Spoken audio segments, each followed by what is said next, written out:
Hey guys, అందరూ ఎలా ఉన్నారు? I think all are fine and doing good. సరదాగా అలా అన్నవరం వరకు వెళ్దాం రండి. మీకు దర్శనం అయితే చేపించలేను కానీ మా జర్నీ అయితే చూపించగలుగుతాను. చూసేయండి, ఇంకోండి మేము ఎక్కాల్సిన ట్రైన్ రానే వచ్చింది. మేము వచ్చేసి ఫస్ట్ హైదరాబాద్ నుంచి డైరెక్ట్ అన్నవరం వెళ్దాం అనుకున్నాము. కాకపోతే మాది వచ్చేసి అత్తిలి దగ్గర ఉన్న కంచుమర్రు. సో అక్కడ దిగి మా అత్తిలి భీమవరంలో బండి తీసుకొని అలా ప్రయాణం చేద్దాం అనుకున్నాము. ఓకే అండి, మొత్తానికి ట్రైన్ వచ్చేసింది.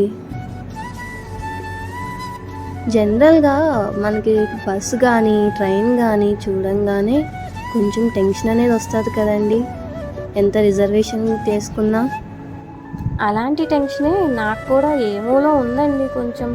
ఇప్పుడనే కాదు, ఎప్పుడైనా ట్రైన్ ఎక్కేటప్పుడు కానీ బస్సు ఎక్కేటప్పుడు కానీ. ఎందుకంటే నా భయం ఏంటంటే అండి, నేను ఎక్కకుండా ట్రైన్ ఎక్కడ వెళ్ళిపోతుందో అన్న భయం. అమ్మయ్య, మొత్తానికి మనం భీమవరం చేరుకున్నామండి. ఇక్కడ నుంచి మా విష్ణుమాం దగ్గర బండి తీసుకొని ఎర్లీ మార్నింగ్ ఈడూరు నుంచి కంచుమూరు రూట్లో వెళ్తున్నామండి. ఎర్లీ మార్నింగ్ గోదావరి జిల్లాల్లో మార్నింగ్ వ్యూ చాలా బాగుంటుంది కదండి. ఆ పచ్చదనం, ఆ మంచుగా కనిపించే ఆకాశం చాలా బాగుంది కదండి వ్యూ. పదండి అన్నవరంకి. మనం బండి మీద వెళ్తున్నాం కదండి ప్రజెంట్. ఈ బండిని తాడేపల్లిగూడెం రైల్వే స్టేషన్ దగ్గర పార్క్ చేసేసి వెళ్దాం. ఈ మధ్యలో ఈ బండి జర్నీలో మధ్యలో వచ్చే విషయాలన్నీ ఎక్స్ప్లెయిన్ చేసుకుంటూ వెళ్దాం. ఓకేనా అండి? ఇక్కడ కనిపించేది ఓఎన్జీసీ అండి. ఓఎన్జీసీ నుంచి గ్యాస్ తీస్తారంటండి. ఈ మధ్యన గోదావరి జిల్లాలో ఈ ఓఎన్జీసీ అనేవి చాలా ఎక్కువ అవుతున్నాయండి. అండ్ ఇలా వెళ్తే మాకు అత్తిల్లో మంచినీలో ఉన్న భగవాన్ పూతరేకులు వస్తాయండి. పూతరేకులు అనగానే సామాన్యంగా అందరికీ ఆత్రేయపురం పూతరేకులు గుర్తుకొస్తాయి. కాకపోతే మా మంచిలి పూతరేకులు కూడా చాలా బాగుంటాయండి. ఎవరైనా మా ఇటు సైడ్ అత్తిలి, తణుకు, మంచిలి వస్తే పక్కా భగవాన్ పూతరేకులు ట్రై చేయండి.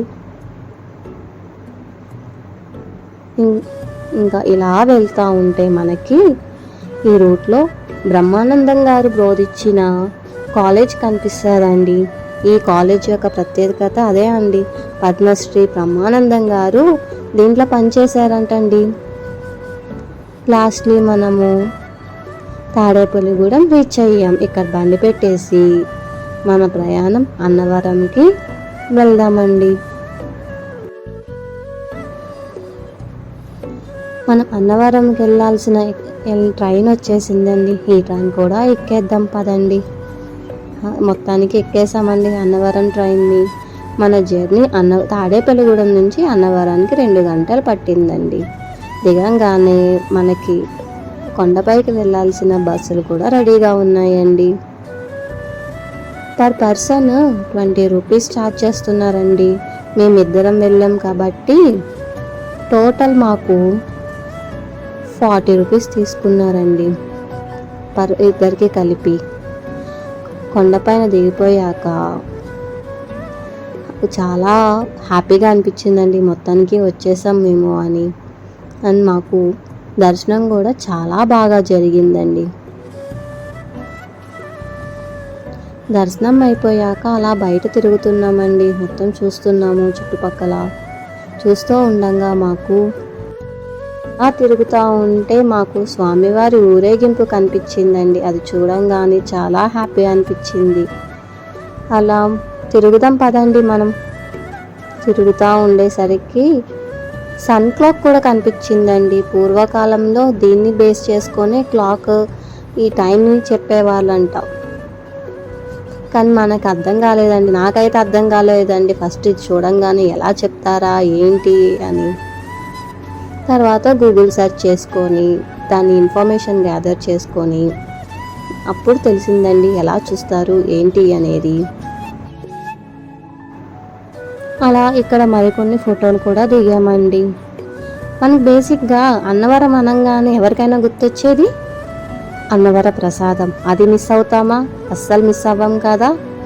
వచ్చిన వెంటనే తీసుకున్న వెంటనే అన్నవరం ప్రసాదం అయితే తినేసామండి.